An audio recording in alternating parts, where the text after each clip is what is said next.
Cromwell's coming along quite nicely. What I've done so far is I've just put the tracks back on and the wheels literally just push fit, no glue on them, just to sort of hold it in place. And just basically it's the teeth at the back on that sprocket is essentially holding them in place. They are looking quite clean and new because obviously they've only had the gunmetal on, but the main thing is they actually fit. So yeah, pleased with that. The curves all in there, no real visible joins. I've got to say that gunmetal doesn't really look metallic. So I have found that, but what I will do is in a bit give it a bit of a dry brushing. But I do think we have got, actually I just need to pop down a little bit when it goes on properly. Just pop a little, I think I'll just put a little dab of glue just to keep that sitting in there.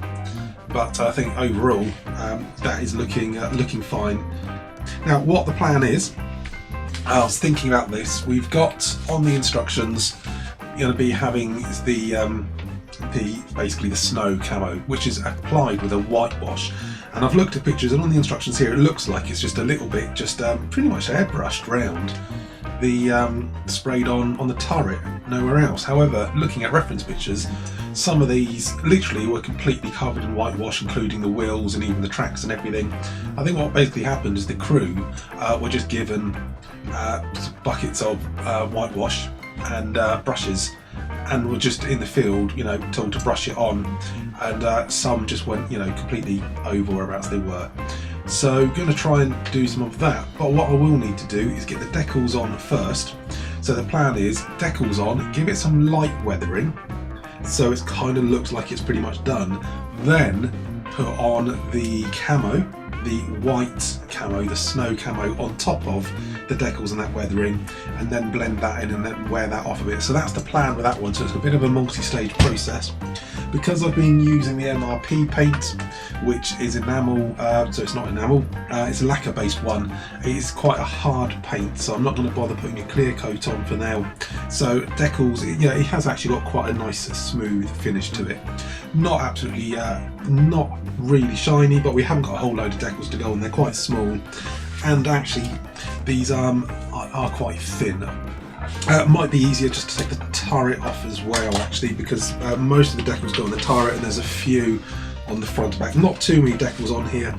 I do have as well my little tray, which is the top of a Ferrero Rocher box, and what I've got in there some water, a little dash of water, and also a little dash of the microset, which just helps soften the decals.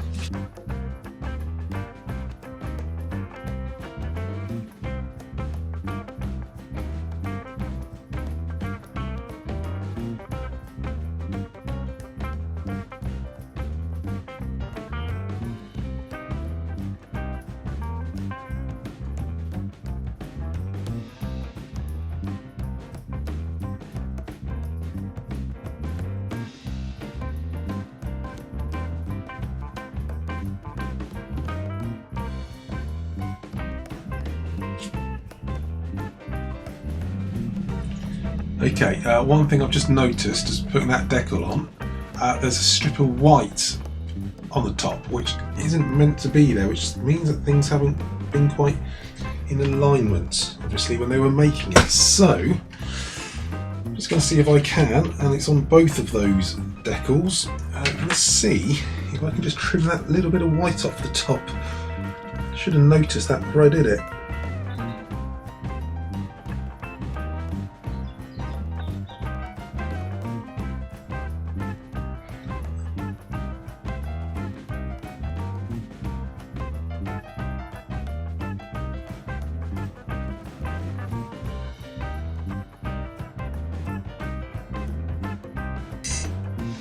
Now this one, just checking, it does actually wrap around that curve, that edge. So the actual deer logo is it's more visible, and the 52 actually pretty much underneath it. So just goes along that line there. And the rat logo will be similar, but there's no natural line for that one to go on. So I think that was just half and half. But, gotta say, that is bending around that quite nicely.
Right, I'm going to leave these now just to conform. Well, I say conform, just to really try to, bits that are flat, just to sort of try to bed down, because slowly, you know, the more it's left, the more it is going to start sort of sucking itself down as it dries. Now we're going to dry brush the tracks. They have had primer on, they were done with the primer and the MRP gunmetal. However, they don't really look metallic, so I'm going to use two metallic colours for them. The first, actually, I'll be using is the Mr. Metal Colour 214, which is the dark iron, which we used already on some of those bits. We've also got Mr. Colour Silver number 8, which really is quite bright, but that's quite good for just sort of sometimes dry brushing out the highlights. Now, what I quite like about this one, and we have used it on some of the bits here already, is that you kind of paint this on, and when it dries, you rub it, and it does actually have quite a good metallic sort of, yeah, literally, it does have a real nice metallic feel to it. Now, we're not going to be completely doing that with it, but we will try to more just dry brush it. So I don't just want to be painting it on, because we have already got the gunmetal on there. All I want to do is just effectively dry brush. Now, I'm using this horrible cheap brush, which actually I find sometimes the cheaper brushes are better for dry brushing, especially as you are mashing them around. It's like a double head one, and this end's quite soft actually, so I'm going to try this for now. The chances are, in the process of this, although I try and be delicate, I'm probably going to end up snapping at least one of these. But what I want to do is, now I've got some of that on the brush, literally just try to rub it over. I don't know how effective that really is. I might have to do not so much dry but more damp brushing. It's not really coming out massively at the effect that I wanted. Let's just put it on a bit too much. Now I've got it more over my fingers than on the track.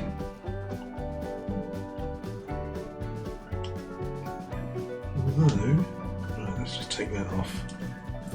Let's just try one of these. So put a bit on. Try and take the excess off there. And now I'm just brushing it over, so it's mainly just going onto those raised parts. What I'm hoping is then once that's dry, I can then rub it So I'm not painting. It's not like I'm painting it on completely, not a thick layer. Just trying to get it on as thin as I can on the edges.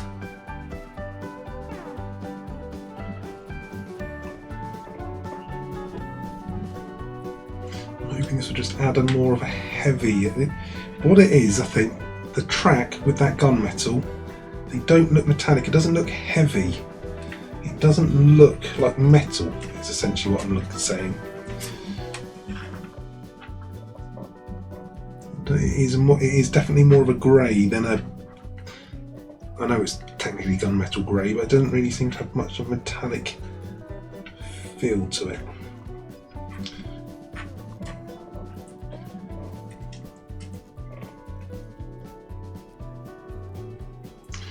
Right, so if I now just compare this one with that one, so you can now immediately see that one is darker. We have got a little bit of shine on it actually as well. And now what I'm hoping is, this is where it gets mucky fingers, is now that's sort of dried, I can rub it a bit gently, try not to snap it. It hopefully just gives it a bit more of a, takes the excess off and almost polishes it up. So that I'm starting to look a little bit better now. And now we'll use this one and the other end of the brush to do some proper dry brushing. Now this is silver. This is going to be far too strong by itself, but soft. Rub it on there until we get pretty much it all off. So we've still got the end of the brush is now silver. I'll try it on the top part, which won't be as visible.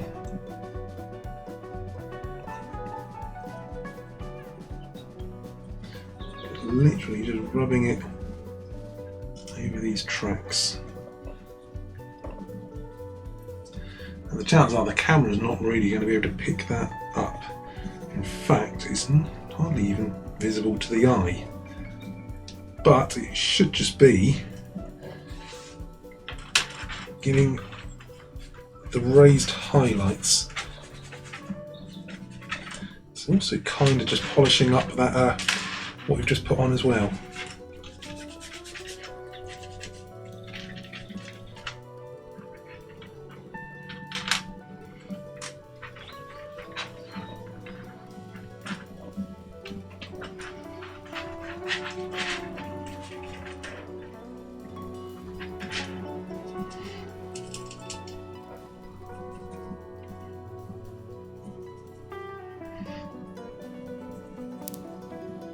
It's just kind of catching on some of the edges.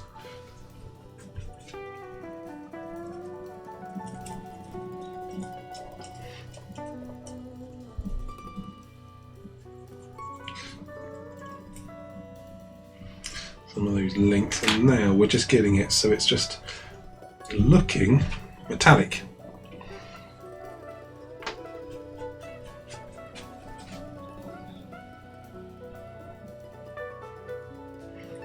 Not too much on there. Put that back again.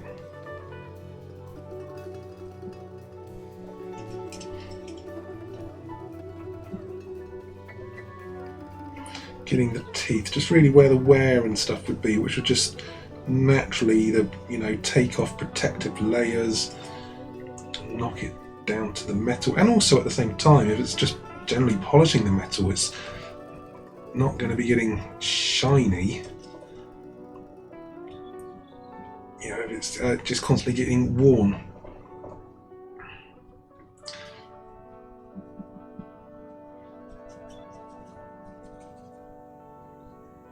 Get those links in between.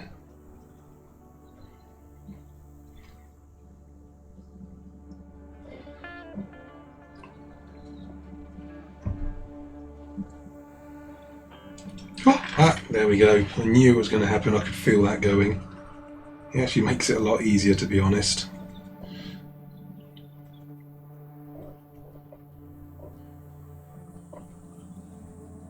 Here we are. I'm even part tempted to do that to the other side, but I won't.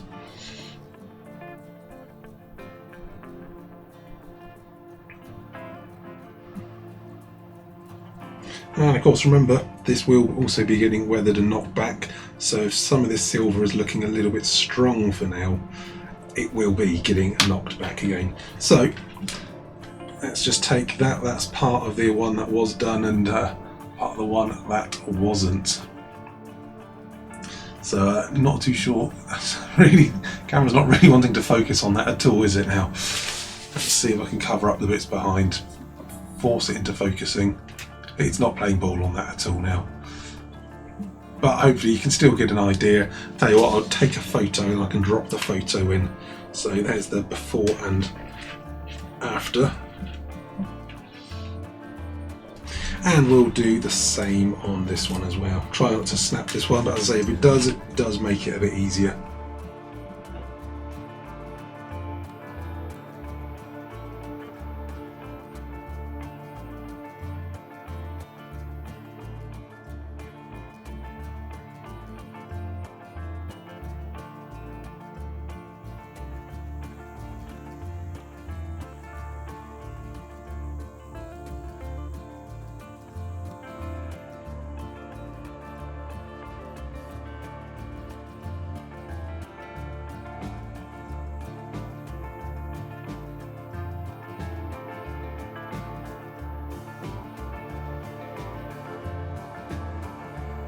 We've got probably a bit more shine going on there than what we need, but as I said, that will be getting knocked back in the process. But they're definitely looking a bit more metallic. So with that gunmetal base, then the dark iron just to sort of like, it makes it look more heavier, that stuff, and then that just sort of adds on that top layer of sort of chipping and wear, just to really sort of make it, you know, it looks like it's getting knocked back down to the bare metal.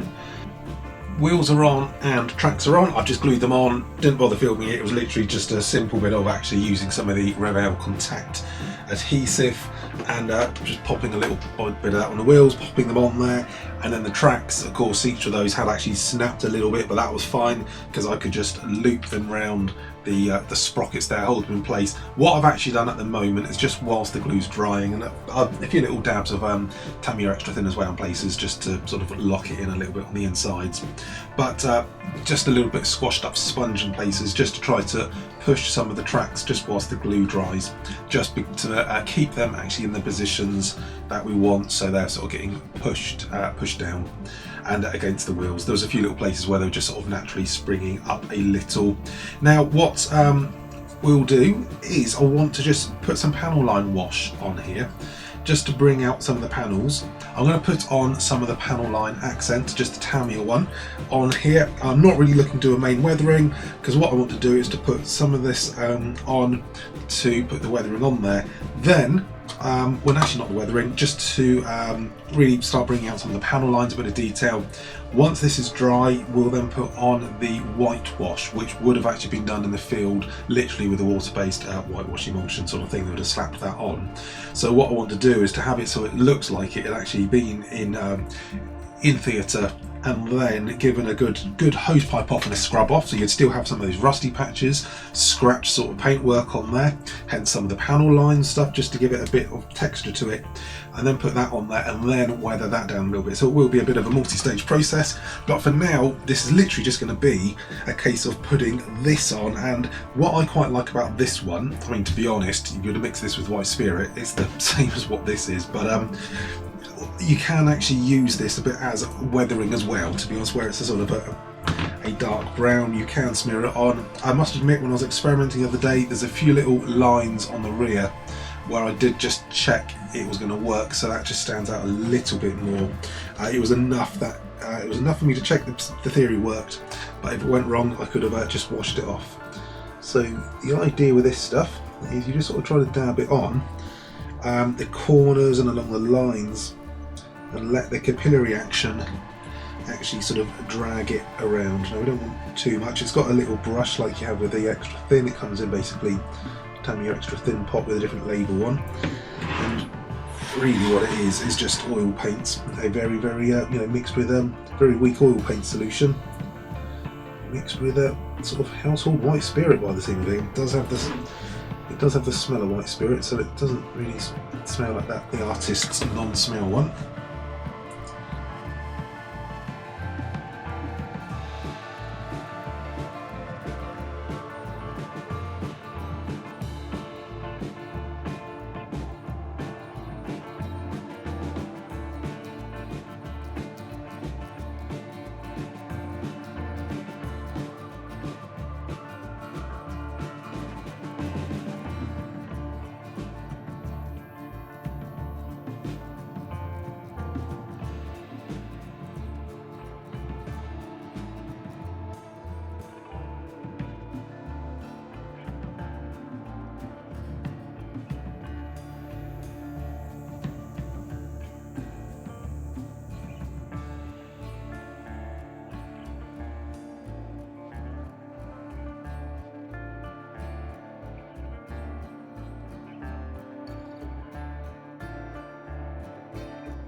Now I've got that on some of the areas where it's gone on a bit heavy, and I'm not too worried because remember there is going to be the camo wash and weathering wash. This is just a rough panel line.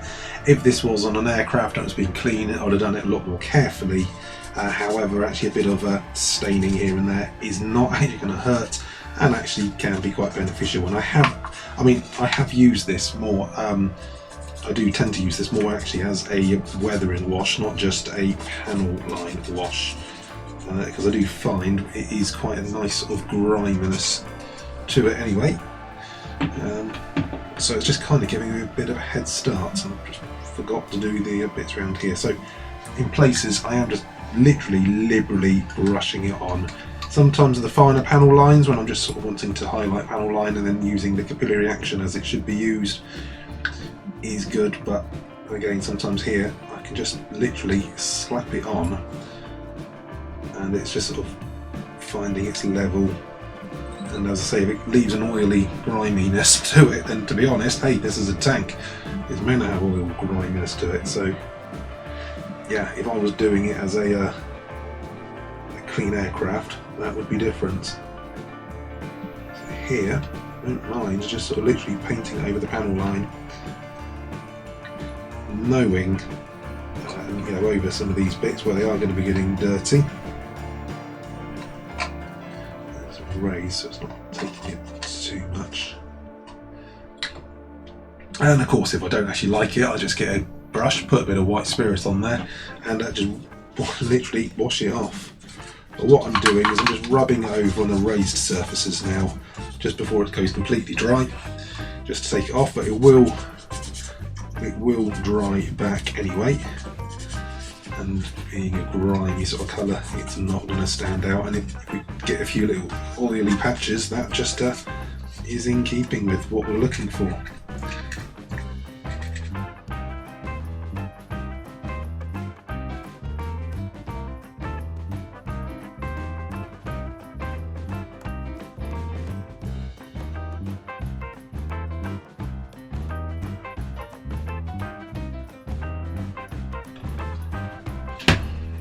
So I think now that would be, if we were doing this just as effectively actually the version that had the head cutter on the front, which didn't have the snow camouflage on, that we could actually call pretty much done. Or we've got some rust chipping on there, we've got that sort of basic wash on there just to sort of tone things down, blend it together. And in theory, on that side of things, if we weren't going to be going completely overboard with weathering, that would be complete.